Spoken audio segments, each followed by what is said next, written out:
Welcome to the 1905 podcast, home of the world champions, Chelsea. Each week, Joe and I bring you our unfiltered takes on the highs, the lows, and everything in between, following the Blues from Gate 13 of the Matthew Harding stand. Let's hit the notes. Okay, welcome to an extra special episode of the 1905 podcast, because it's not just me today and Joe. Say hello, Joe. How are you? I'm very well. How are you guys? Very good. And we have got a special guest today, a man I'm a big fan of. I've been watching his YouTube show, listening to his podcast for a number of years. So we're very happy to have Daniel Childs, aka Son of Chelsea, on the show. Thank you for joining us, Daniel. Thanks so much, Chris and JK. Great to be here and excited to talk about, as we were just saying, a really positive time to be Chelsea fans, which you got to savour given the recent years. Exactly. I've got to ask to start with, actually. I've always wanted to know this. Where did the name Son of Chelsea come from? It's not as probably intelligent as people may assume or think that I spent hours thinking about it. The excuse I would give, or at least the reasoning I think I came to that name, was kind of twofold. Because my family, I'm sort of like third generation Chelsea fan, sort of growing up in the local area. But then also I remember at the time, Duffer of St George was kind of a big thing, or like, because George Groves at the time was kind of in his pomp, and he was sponsored by Duffer of St George, and he was wearing a lot of that stuff at the time. And I don't know how I eventually put sort of two and two together, and I just came up with Son of Chelsea. So I think it was those kind of dual things, that I was a son of a load of Chelsea fans, and the Duffer of St George sort of stuff making me think that that was kind of a link. I would say that was probably, I can't think there was another reason for it. But if the timings are right, something about me thinks that maybe my Twitter name was Son of Chelsea for a longer period of time. I don't know, but that's I probably could have come up with a smarter answer that wasn't true. But that I think that was the origins of the name, to be honest. It works. It works as a name. Okay, so we've got a few things we want to talk to you about today. We're gonna do a little bit about the present feeling going into the season, and obviously the big game against Palace on Sunday. And then we're gonna go a little bit off piece and ask you some questions about your Chelsea past and where you see the future going. But we'll start with the present day. And yeah, it feels like the buzz is around Chelsea, both in I think among the fans, which it definitely has been since the World Club Cup, but also in the media. The first question I'm going to throw at you, Daniel, is which of the new signings, of which there are many, give us your ranking of the top three in terms of the ones you're most excited about? Obviously, we had a little teaser of them last weekend. Give us your top three. Top three, I think I have to go Joao Pedro as top. And I know that is recency bias because he's done so well, but I mean, how can you not be excited with what he's produced so far? It's like if it continues on the current track, he's going to go down as one of our greatest ever players, because he's just a ridiculous hit rate so far. Second, I'd probably say Jarell Hato.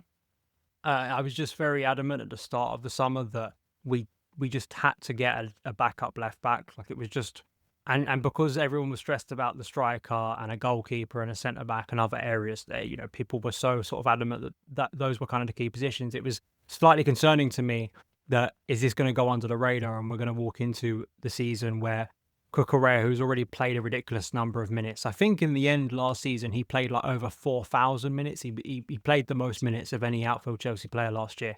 So, and I think as a quality option, I think Hato, I mean, we saw it in the 2 pre-season games. It looked like he'd been playing at Chelsea for a number of years, like seamlessly slots into what Cucurella provides.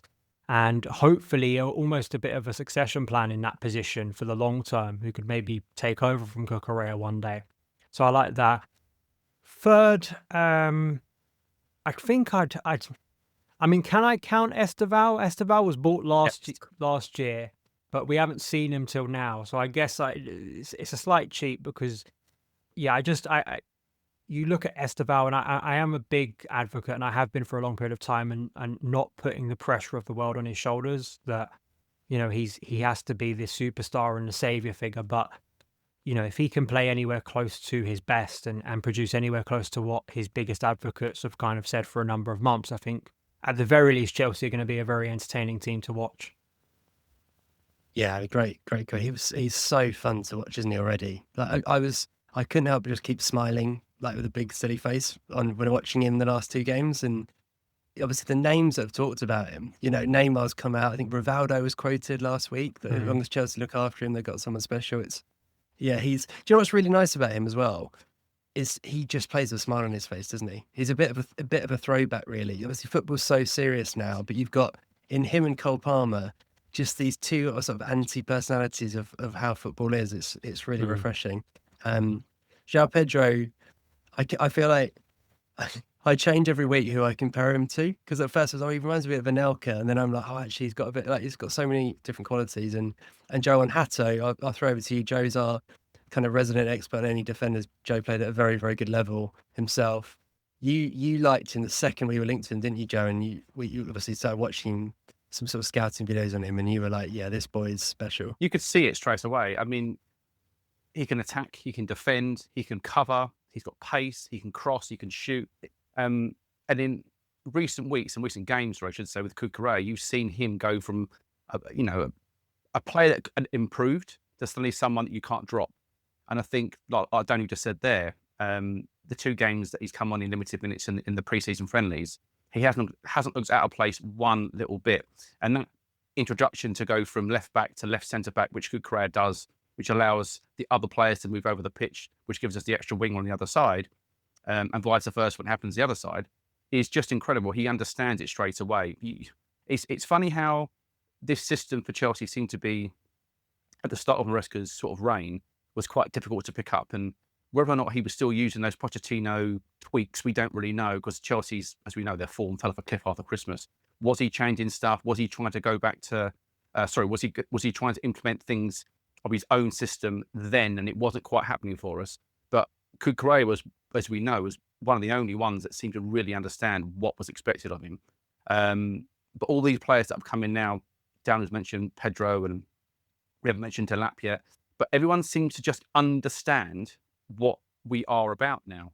And it seemed to be in that Club World Cup, there was a few games where we did try some things. I think the Flamengo game, we did try some stuff, and we actually lost the game, obviously, when Jackson got red carded. But we were implementing some different styles of play, some set pieces, some formation changes.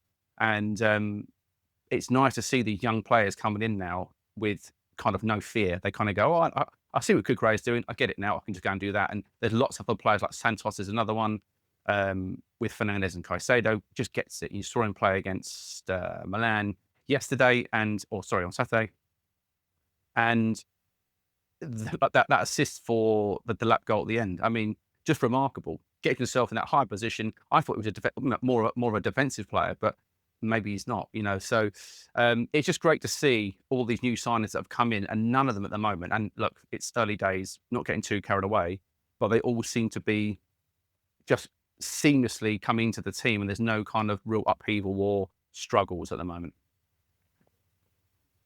It's so true. It's this sort of kind of a horrible question, because you could make an argument for just about every one of the signings this summer has felt like it fits a need, whereas in the past maybe you've not felt the same. So, right, question two, being greedy, Daniel, if I said to you, okay, you can have another signing before the deadline day, what position are you going for, and do you have a name for us? My instinct, like reading this question and kind of thinking about it, arguably, I think centre back is one of a concern at the moment. It absolutely is. I understand people's arguments of Levi going down is a massive blow, and you can't really rely on Fofana's injury record. What happens if another one goes down injured? Is there enough quality? But and I hate saying this, because he had, his reputation as well is probably the highest it's ever been at Chelsea, and may also ever be, and that's of course Rob Sanchez. But I'm still, it is the one slight regret of the summer of how close we were to securing Mike Maignan.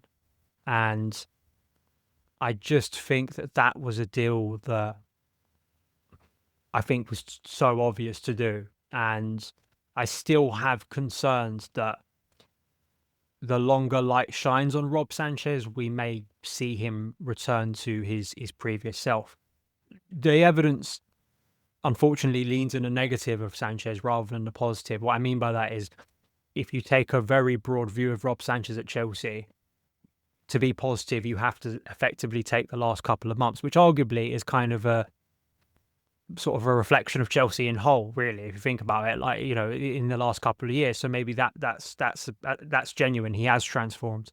However, I still kind of look at Sanchez's whole CV at Chelsea, and first season poor, majority of the second season quite poor, and as I said, a run that was really good. But you goalkeeper is such those two areas of the pitch, goalkeeper and striker, are so defining, and I just do ponder whether we're going to come to rue that, because at the moment, in some ways, the high sort of positivity around the Club World Cup win, just like when we won the Champions League, not to the same height, obviously, but you kind of do get swept up in it, and maybe we're all guilty of it. We get swept up thinking the team's further along than it actually is. And then in about 6 months' time, we look back and go, well, actually, maybe we did rest on our laurels a bit much. And I just think goalkeeper, because it's also a nice, you don't want to condemn someone saying you're a stopgap, but obviously Penders, at least from what we understand right now, is seemingly the long-term play there by Chelsea, a little bit like Courtois. So yeah, Mike Maignan, I like the idea of signing Xavi Simons. I have actually become a lot more positive statistically about Garnacho, although there are some red flags about him. But I don't think either of those players are essential in the sense that we can't survive the season, or there isn't enough rotation for Maresca with what he has already. Yeah, it's so true. The point you make there about us being kind of swept up in the World Cup emotion, I've been guilty of it myself. I mean, I look back at the stats from our podcast, this podcast last season. We had more episodes with the word Sanchez in it than just about any other, because he was such a man. There was a positive one, to be fair, Bournemouth away early in the season, but there were so many points where you're like, that's enough, enough is enough. There was a point, Joe, it was like, I think it was at the start of the World Club Cup, I think you sent me a message saying like, we will not finish above fourth in the league next year with Sanchez in goal. And then by the end of the tournament, we'd kind of go, oh, maybe it makes sense for one season because of Penders. But yeah, it's gutting, isn't it? Because Mannion, because of his age, it just felt like he made a lot of sense, or he wasn't a long-term blocker for Penders. But yeah, I'm with you on that. And also, it's what it does to the defence in front of you, right? Like every Chelsea team we have seen win the league has had either Cech or Courtois in front of it. And when you have goalkeepers like that, it transforms everything. As John Terry used to say, it's worth 12 points a season, Cech was. Yeah, Sanchez just doesn't fill you with that hope, does he?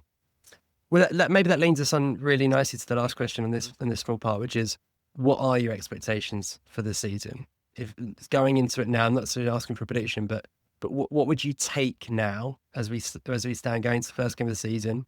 For saying, right, here's in the end of May, this is where Chelsea will have finished in the league. What are you saying, and what are you saying in the Champions League and domestic cups? We look back and we go, yeah, that was a good season. What does it look like for you?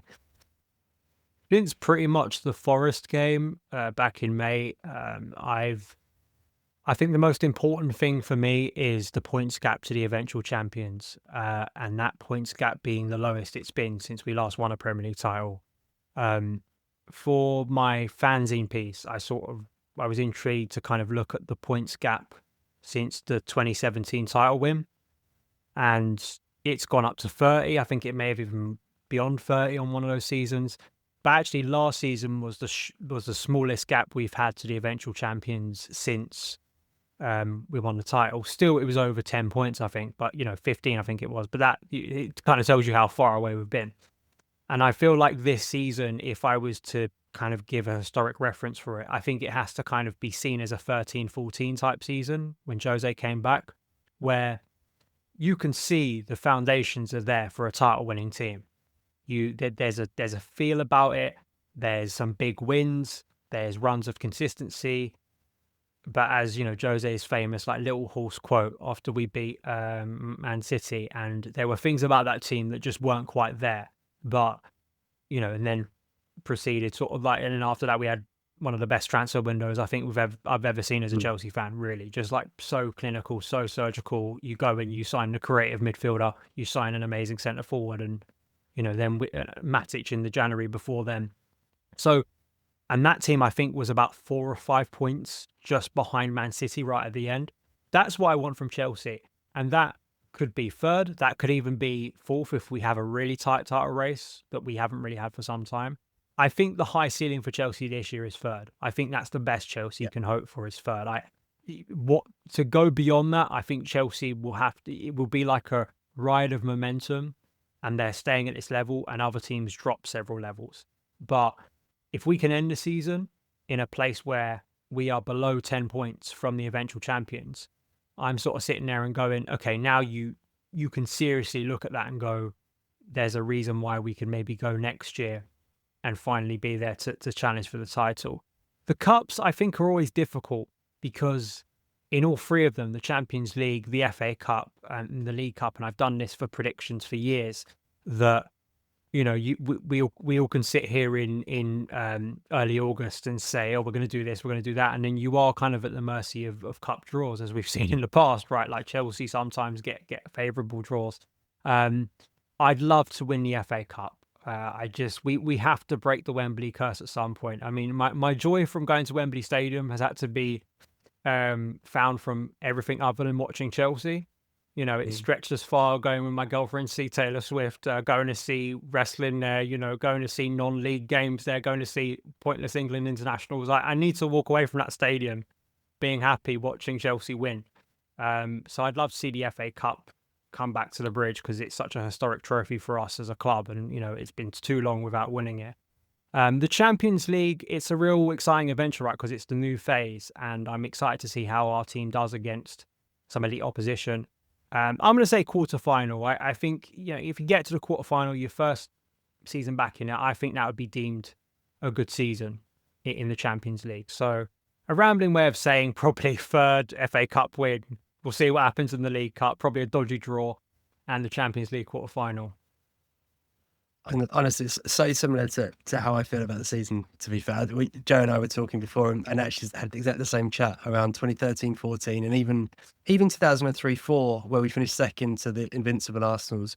And both, you could sort of, you can smell it, can't you, a title win? You can sort of smell it, I think, when you've won it a few times, which we have now. And even with that 13-14 team with Jose, you're like, you could see those strikers, Eto'o and Bar, Torres, that isn't quite good enough to win you the league. We're missing that creativity, like I said, which Fabregas filled in. And you can already sort of see this season being sat here in February, March going like, yeah, we need a goalkeeper and a centre-back, don't we? And that'll be our kind of clinical summer potentially. But yeah, I think that would be progress. The Wembley thing, honestly, those 3 Liverpool games have killed Wembley for me. Like they've been so painful. I got a ticket offered to a mate to see Coldplay, who I have to say I do like, at Wembley in a couple of weeks. And I was like, do you know what? It'll be good because it's nice to go to Wembley and not be playing Liverpool and losing on penalty shootouts or horrible last minute goals and stuff. So yeah, that I'm with you on that. Right. Thank you for that. We're gonna talk about Palace on Sunday. I think the quick one is probably lineup.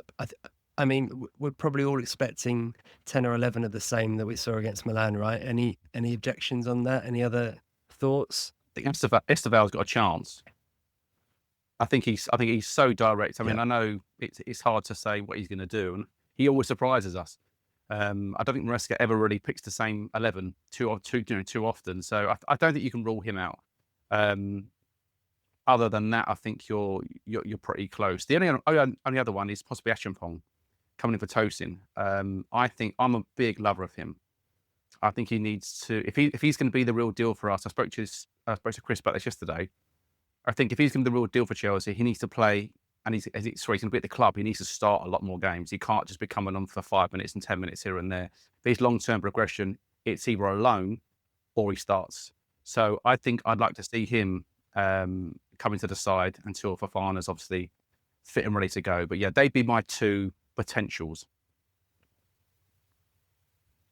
And you're a fan of Josh as well, aren't you, Dan? Yeah, I am. I think this could be a really big breakthrough season for him. I think it says enough that of some of the status of clubs that were trying to potentially sign him when it looked like his Chelsea career might have been over about a year ago. And And he's just like with a lot of Cobham players, right? He comes into the first team. He's versatile. He looks mentally and physically ready. He looks so composed on the ball. It shouldn't be a shock anymore that our academy players are able to do that.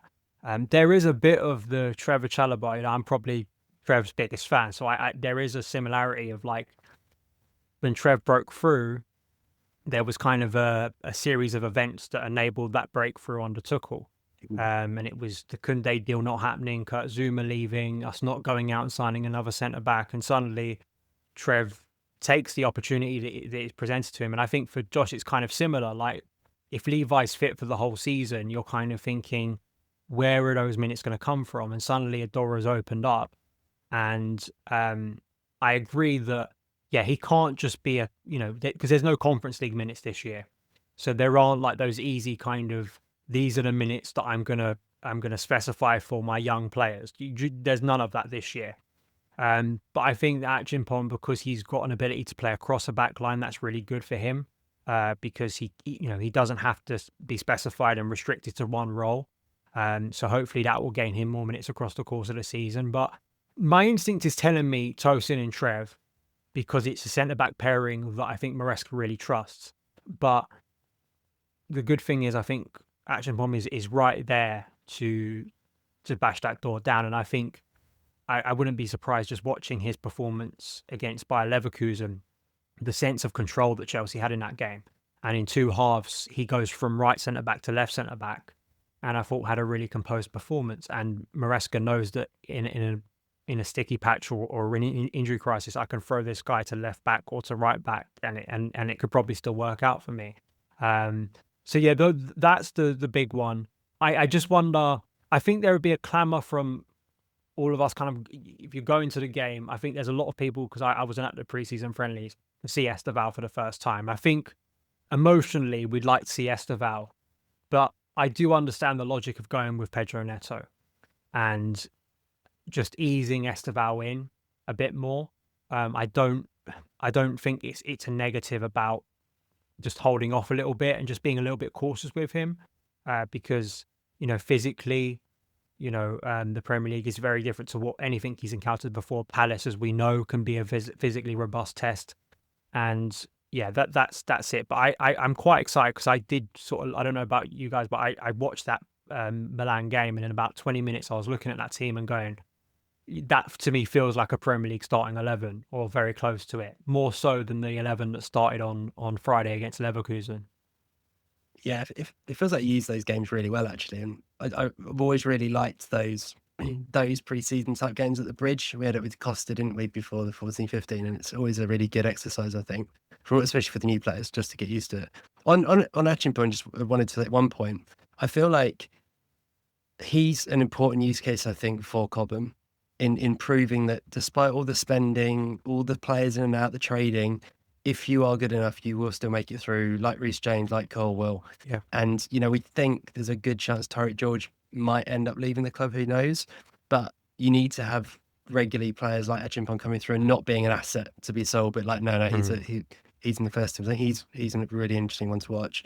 In terms of Palace, Joe, what I would probably say is that when the fixtures came out 6 weeks ago or so, I was like, oh, this could be quite a different Palace to the one that finished last season. At that point, you thought, well, Gay's going to go to Liverpool, Eze could end up at Arsenal, and who else? Actually, as it stands, they've managed to keep hold of those players and all of their big names, and they're not going to be easy, are they? We saw that against Liverpool at the weekend. Not going to be an easy game. No, obviously they knocked off Man City and Liverpool in the last two competitive matches. I mean, you can't get two bigger teams than that at the moment in England. So, yeah, like you said, Mateta was another one that was linked away, and obviously he's a battering ram up front for them. Always he's played quite well against us as well. Even if he doesn't score, he's quite a good performer. I like Palace, and our record against them, as we all know, is mind-blowingly good. 2 draws against them last season, which was I think in both games we felt we should have won both of them, but we didn't. However, yeah, I think we're different. I agree that Palace haven't got any worse, and they got confidence from the 2 games I just mentioned. But I think this Chelsea team is remarkably different to the one we saw last year and previous seasons. So that's where my confidence comes for the game. I'm not saying we're going to go and beat them 4-0 or something silly, but I really believe the back four, even though we've lost, poor Levi Colwell this week with the injury, I still think that we are going to score a lot more goals than we concede this season, which is obvious because, we're a top team. But I think in these games, we're going to outscore a lot of sides. And I think they might score 1, they might score 2, but we're more than capable of scoring 3 and 4 with that powerful lineup. And obviously, Daniel mentioned the Neto and Esteval kind of who will start there. I agree. And actually, in actual fact, I think Neto should start. He deserves to start because his Club World Cup performances were out of this world, possibly our best performer. And if you imagine the Palace left back having to play against Neto for 60 minutes and then 30 minutes or 35 minutes of Esteval, I mean, he's going to just wish he was dead, quite frankly. So my confidence comes, I think, with Chelsea that they've turned a corner, and I think in the Premier League there's a lot of tough matches. It doesn't matter who you play, you're going to get a good game against everybody. But I think Palace are certainly one of those games at home where we should be looking to pick up 3 points. Right, I'm going to put everyone on the spot. We don't normally do this, but it's the first game of the season. Right, predictions. Joe, you're going for a lot of goals by the sounds of things. I'm actually going to say 3-0. All right, 3-0. I feel fairly confident, and maybe it's blind optimism, but I do think, like we played them a few years ago at home, we won 3-0. I got a funny feeling we're going to have a similar result. Nice, Daniel. Am I allowed to predict the same scoreline? Yeah, absolutely. I think 3-0. I just think like that 21-22. I remember watching. It was actually after COVID. I think it was one of the first games I was back. Not the Palace game. It was a Spurs pre-season friendly, if I remember rightly, at the Bridge. And I just remember watching a team, and you can just you can sense a team maybe going to do something brilliant soon. The level of performance, my eyes, I don't think are deceiving me. They may be, but the quality of performance, the ferocity of the performances at the moment are so good that I think we can overwhelm teams. How long that lasts, I don't know. But yeah, I think that the energy of that Bridge crowd is going to be the most positive it's been in a long time. And hopefully, we can do the business, because I was slightly concerned in that Milan second half and periods of that Milan game, how sloppy we were, it seemed like, against 10 men. Mm-hmm. And that's something Maresca wants to stamp out, because you can't be doing that in a serious competitive game. But if we assert the control we did against Leverkusen, which was a much more complete performance, I think we'll be okay. Nice. I'm going 3-1. So we're all going for wins, and let's hope that comes true. Right. After this break, we're going to go back to Daniel. We're going to talk about your Chelsea past and I look forward to Chelsea future. So we'll see you after the break. Hey, it's Chris here with a really quick message. Check us out on Instagram at 1905 Podcast. You'll find video clips, photos, and much more about everything we discuss on the show. Plus, it's a great way to get in touch, to tell us your thoughts, share your feedback, or just say hi. Follow us on Instagram at 1905 Podcast. And now, back to the show.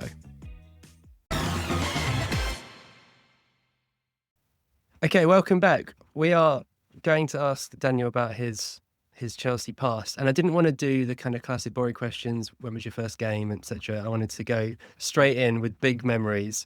Give us start with this one.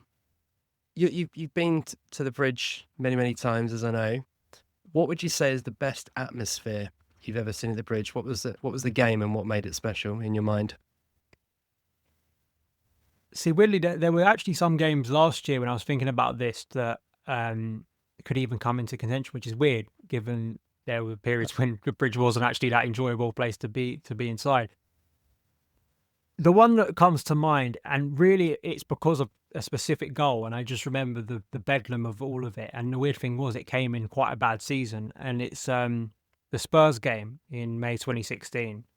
The Hazard goal in particular, I don't think I've seen the Bridge go that mad for a single goal, which again is bizarre, because I've been there when we've scored title-winning goals or Champions League, goals in knockout games, and you think, like, even goals last season that were much more important in the context of our seasons, of actually doing something.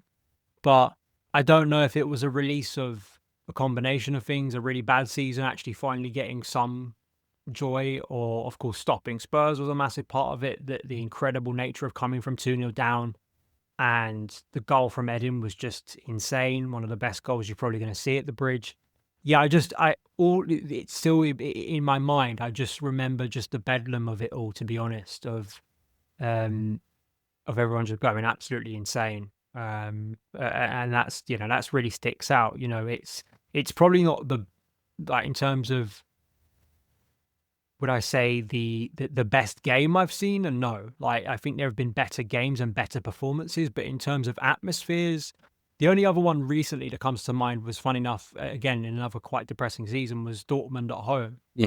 I was quite taken aback at how loud that. I remember Dortmund, the whole build up to the game, walking to the stadium and the atmosphere of that game and winning the game. That was quite big as well. Yeah, great shout. That Spurs one, I remember going down to the bar at half time. We were 2-0 down, weren't we? And it felt so depressing because you come in, it was like the fans were so hungry for us to turn up that day. It'd been the stuff we'd won at Bournemouth, and we at the game before, and everyone's like, "You've got to beat Tottenham. You can't lose Tottenham." And then it all looked so flat. And yeah, that second half, evening games at Bridge are always special out there at every ground, but the electricity in the ground, and then the absolute S-housery in the last few minutes. Remember, we had a free kick, and instead of putting it in the box, we put it in the corner flag, even though it was 2-2. It was just amazing, like proper sort of party atmosphere after the games. Remember, and Dortmund one, we sat together, we stood together, didn't we, during the Matthew Harding Lower for that game, and that was in recent times was special. Good shouts. Right, favorite and worst ever season supporting Chelsea. What seasons stand out there? Favorite, it's still 0405 for me, and I think it's kind of, because it's kind of a childhood thing. Like I was idolizing Frank at the time. It's still the best Chelsea kit ever made, in my opinion. Just that team was just glorious. Like the magic of going to watch that team on a Saturday, walking down to the Bridge, and you kind of knew that a win was probably going to happen, and the just how wonderful that team was, and how much swagger they had, how much ferocity they have, how they could effectively beat you in any way. They could scrap like they did at Blackburn. They could, completely outplay you. Frank was scoring goals from long range just at ease, and it felt like in nearly every Stamford Bridge game that year, he was hitting it in from some distance just at ease with either right or left foot. And yeah, like that team's just glorious, and I still think that's the best Chelsea team, and I think in some ways it's a bit of a shame that they didn't win the Champions League, because I think they were that good to win the Champions League. Like I know that's the bizarre thing of the 2 Champions League wins, is that they came in seasons with teams that I don't think were anywhere close to the 0405 team. The worst ever season, 22-23 was really, really bleak.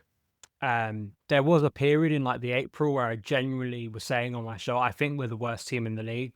A statement I'd never thought I'd be saying on camera, especially during this era of Chelsea.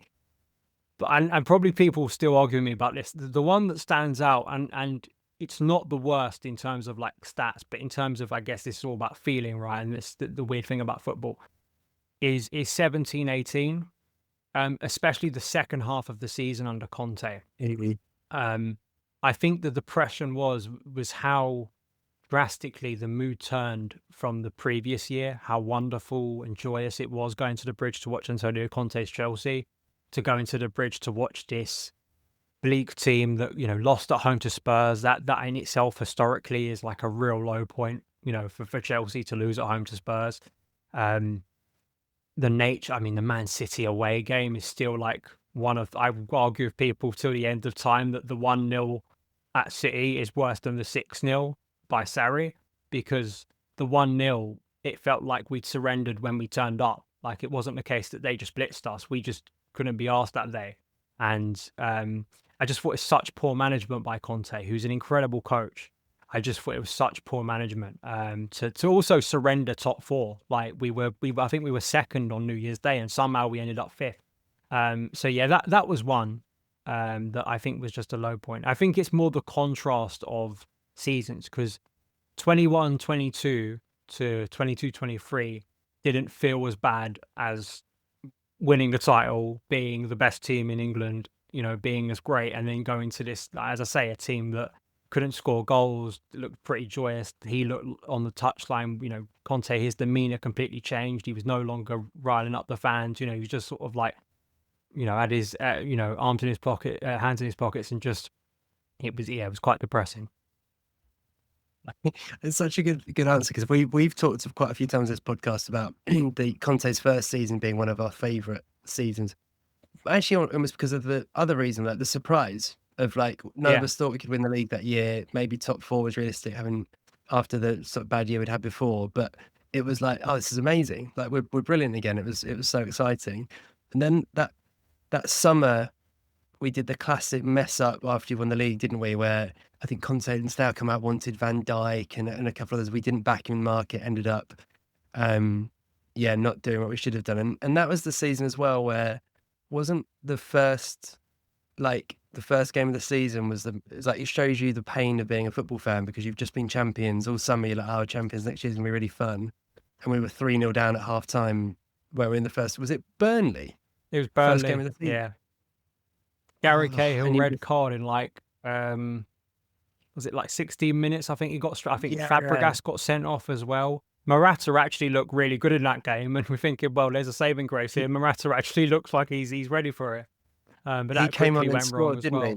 Yeah. Yeah. Oh, it was so painful. And yeah, 04-05, I mean, wow.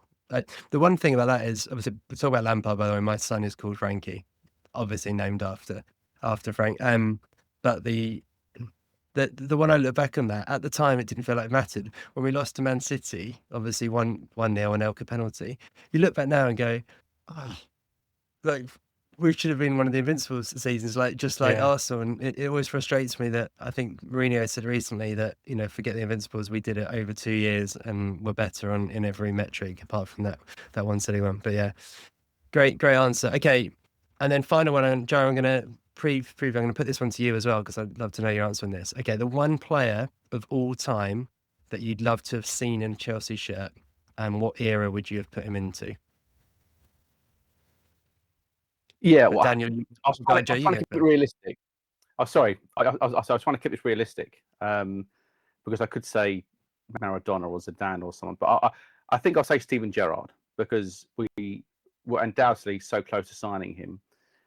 Him in midfield with Lampard and all those other players at the time, and I would have put him in the team with Lampard, so that era of player, I think would have been just unbelievable to break down. I mean, also you've been taking Liverpool's best player for the next 8 to 10 years away from them, and they couldn't have replaced him.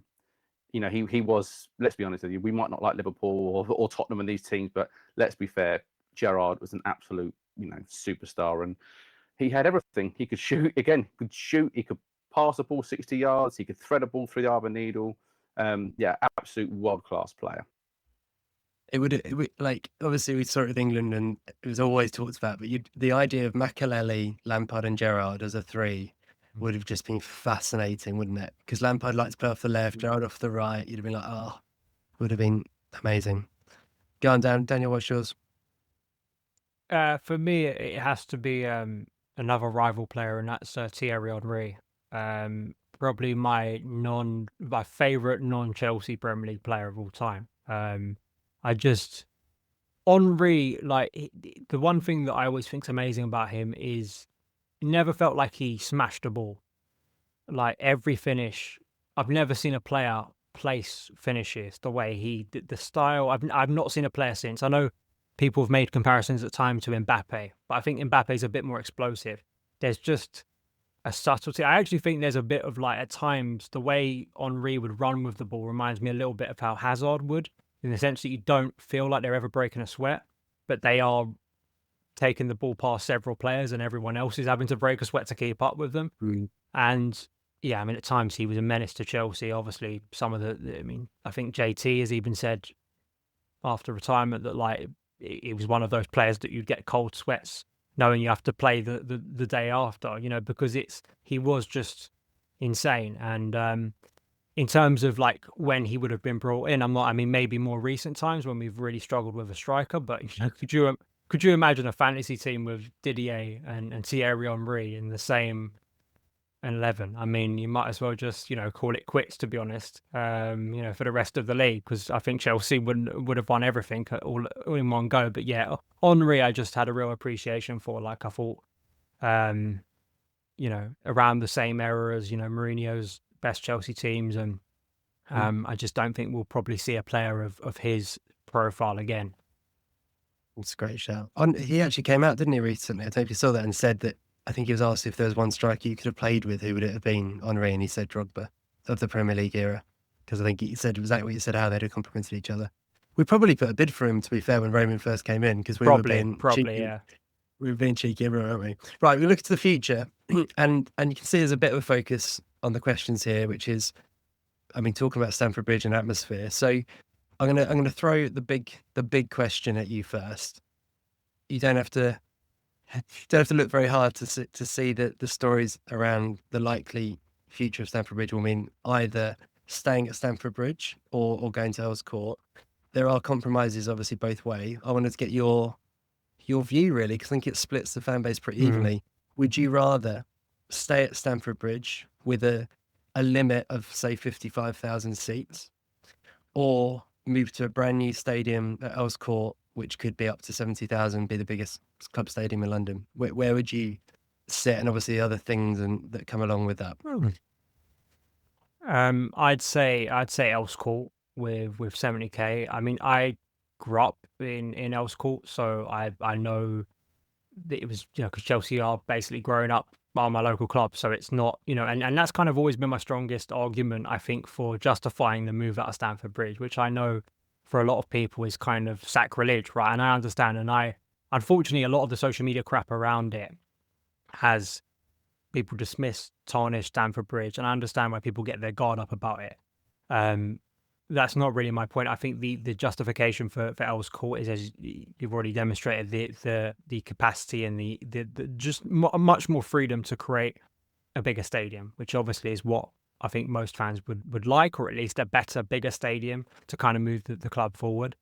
And I also just think, like, the alternative of having to go somewhere, be that Wembley or somewhere else, for years on end is just, I don't think people have, maybe some people have thought about it, but not thought about it that long. Like, could you imagine the best part of a decade away from Stamford Bridge and what that would mean for the match going experience?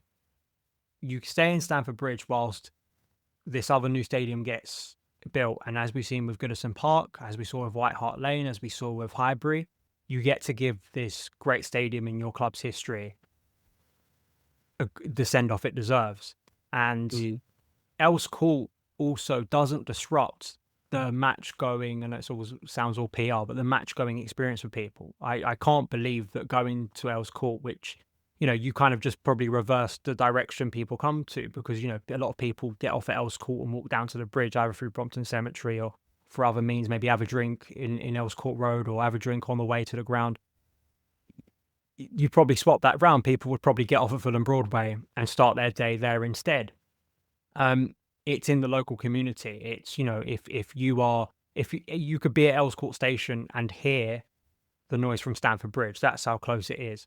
So I've never quite bought the whole, it's blasphemy for Chelsea to leave Stamford Bridge and for them to move to Earls Court. I think anywhere outside of that, then we're having a different conversation. But the problem that Chelsea have always had with Stamford Bridge is the unique nature of the ground. I mean, anyone who's ever been, not just in England, if you go to any football ground, really, I mean, I probably can't remember in my life going to German grounds, even like going to America to watch Chelsea, French, Belgian grounds. Like, it's amazing. You quickly realize how unique Stamford Bridge is in where it's placed geographically, of how central it is, how it's surrounded by roads, how it's surrounded by houses. A lot of football grounds are in the middle or at sort of the outskirts, so they've got all this space to build around. Chelsea have never had that.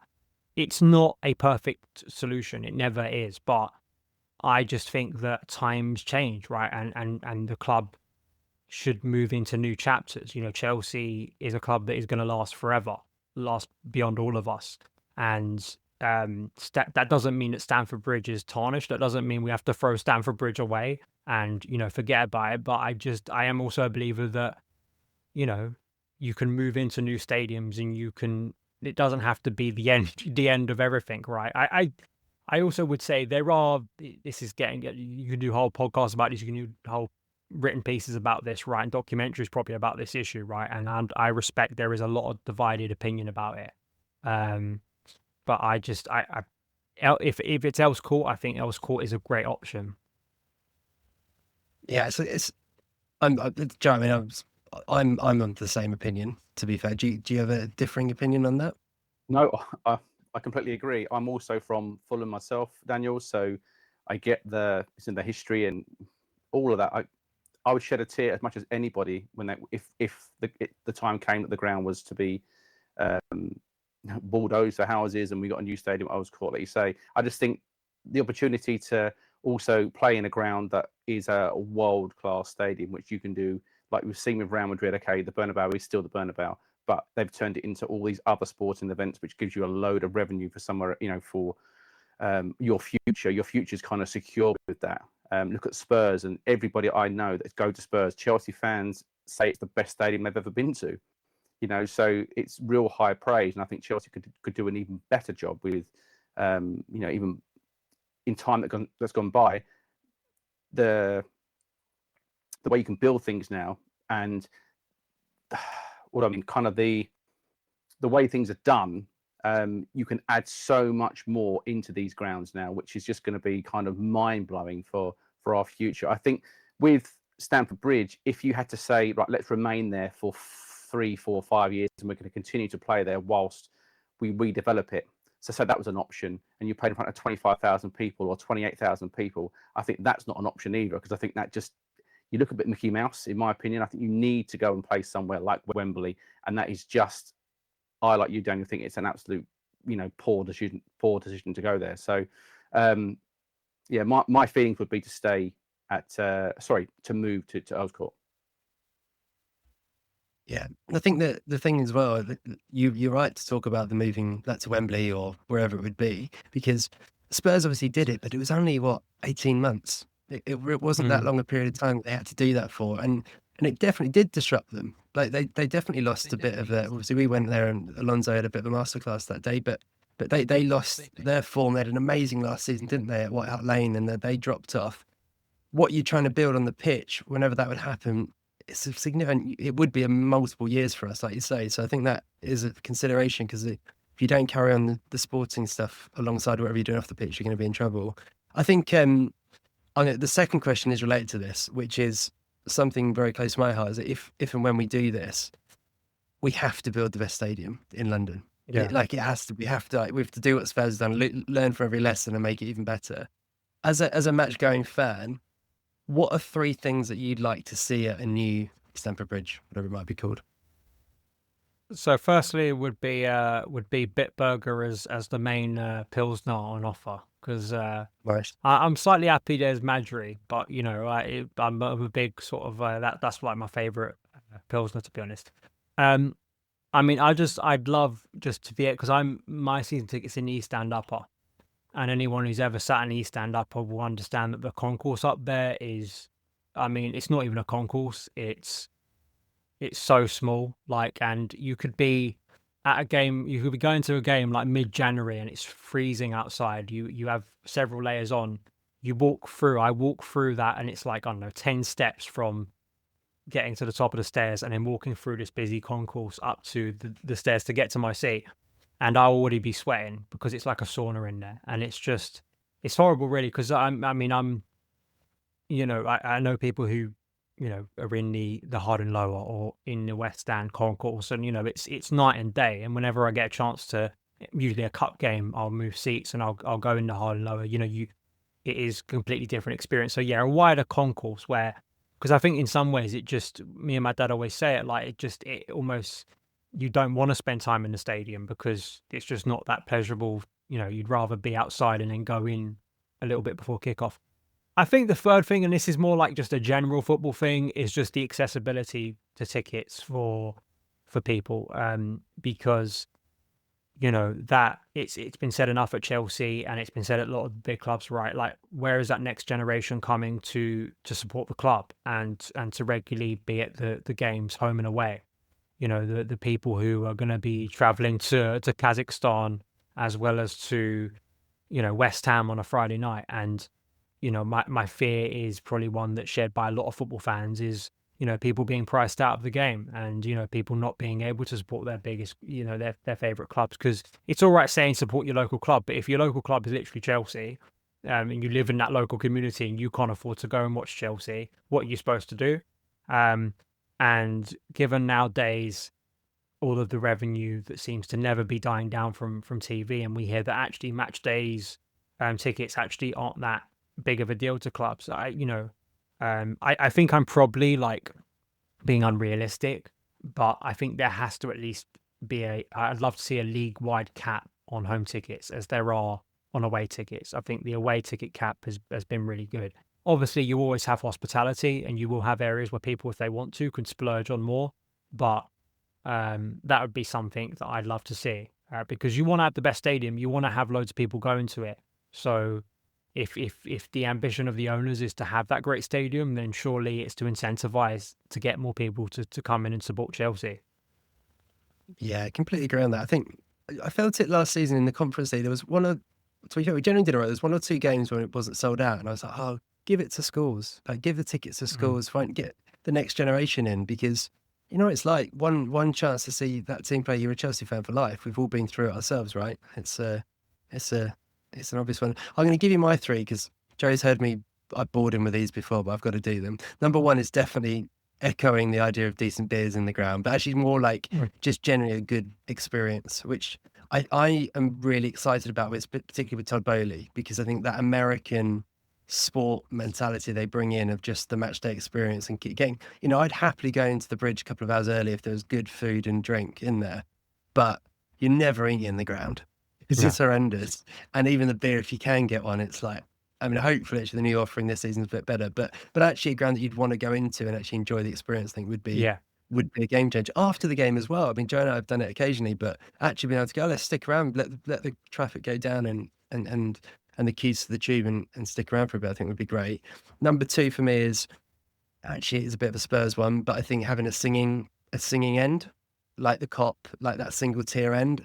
That was the one thing when we saw the designs of Roma's Cathedral, I always felt was missing. It's such a great opportunity to just go, right, let's have an atmosphere creating end. I'm a big fan of that. And then my 3rd one, which I've said this far too many times, but you can be another one to hear me preach the message, Daniel, is a retractable roof, because there's no stadium. The only one in the UK that has one is Cardiff. And if you did that, you'd immediately become the number 1 venue if you wanted to use concerts, basketball, tennis. You could be the ground for that, and I've always felt that would be such an opportunity. So yeah, thank you for letting me get them off my chest. Right, and my final question about the future: who is going to win the league sooner, Chelsea or Arsenal? I mean, it's got to be Chelsea, hasn't it? I've actually been doing my Premier League predictions, and I don't think there is a club or a coach who is under more pressure than by his own supporters than Mikel Arteta at Arsenal this year. Because as a Chelsea fan, if things go wrong, we can just go, well, we're world champions, and we've won the Conference League. I've seen our team, obviously win a lot, but yeah, I think Chelsea, just simply because I think that momentum, right, and historically as well. I mean, it's a guarantee about European trophies. We've just done another one. And we've just done a trophy that Arsenal never been able to compete for. So, obviously Chelsea for another Premier League title. Oh, it'd be brilliant, wouldn't it? You've seen so many Arsenal shirts around the last few years. They just get quietly put back in the drawer as we pass them again. Thank you again for being on the show, Daniel. How can people find you if they want to see your work? No worries. Great to be on. Really enjoyed it. Son of Chelsea on, I'd say just Twitter is probably the best place. It's kind of like the hub where you get my opinions on Chelsea, and I post my YouTube videos. For YouTube, Son of Chelsea, Substack as well, Son of Chelsea, if you want to get my written content, and across all podcast platform, same thing. Just search Son of Chelsea. So luckily, I think I've got it all the social accounts, as many as there are, all just to handle Son of Chelsea. So if you want to find me on there, that's where you can find me. Nice one. Well, Joe and I will love to meet you for a bit burger before a game at some point in the season. Well, if they ever produce one, I might have to bring my own, to be honest, at the moment, because until we get that new Stamford Bridge. But I'll take a Madry as a second option. Perfect. Joe, final word? Yeah, just Daniel, thank you for your time, mate. Appreciate you for coming on. Awesome insight. And like you say, look forward to seeing you soon. Right, and we'll be back to reflect on a comfortable win against Palace at the weekend. Oh, I've just jinxed it, haven't I? No, it'll be fine. It'll be fine. Cheers, everyone.